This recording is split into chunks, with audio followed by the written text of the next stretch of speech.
الحمدللہ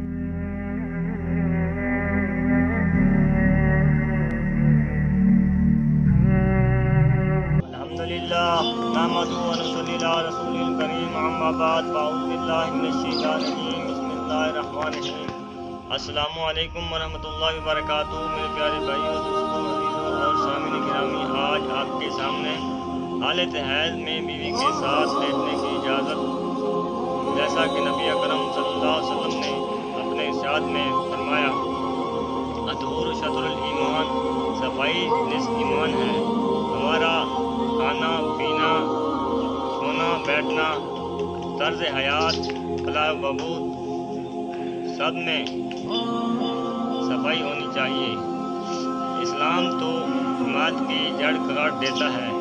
اس کے احکام فطری اور علمی حقائق پر مبنی ہیں، اسی لیے انسان اور حیوانی زندگی کو متوازن بنانے کی خاطر ہدایات دیتا ہے کہ جن پر عمل کرنے سے سماج فلاح و بہبود سے بہرور ہوتا ہے اور کسی قسم کی تنگی محسوس نہیں کرتا۔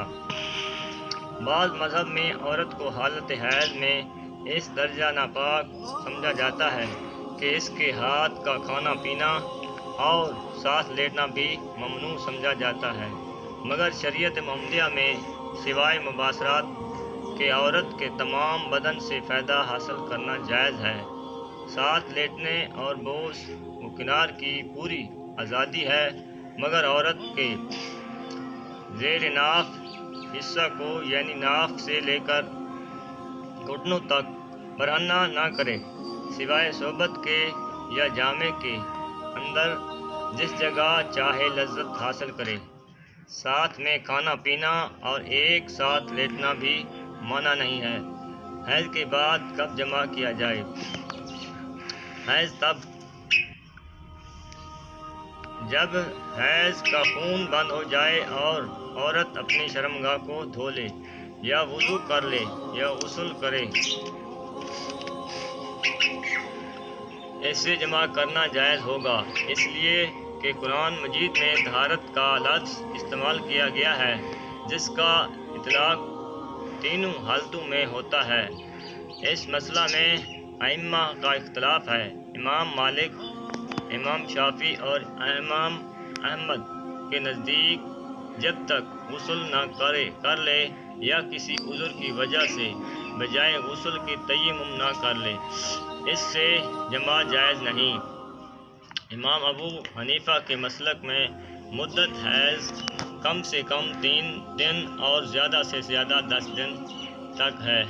اب اگر خون 10 دن سے کم میں بند ہو جائے تو عورت سے جمع اس وقت جائز ہے کہ جب وہ غسل کر لے یا ایک فرض نماز کا وقت گزر جائے، اور اگر خون پورے 10 دنوں کے بعد بند ہو تو غسل سے پہلے ہی اس سے جمع جائز ہوگا، لیکن مستحب یہ ہے کہ عورت کے غسل کر لینے کے بعد ہی اس سے جمع کرے، اور بقول حضرت امام غزالی رحمۃ اللہ امام ہے ایام حیض گزر جانے کے بعد نہانے سے پہلے عورت سے صحبت نہ کرے کہ نص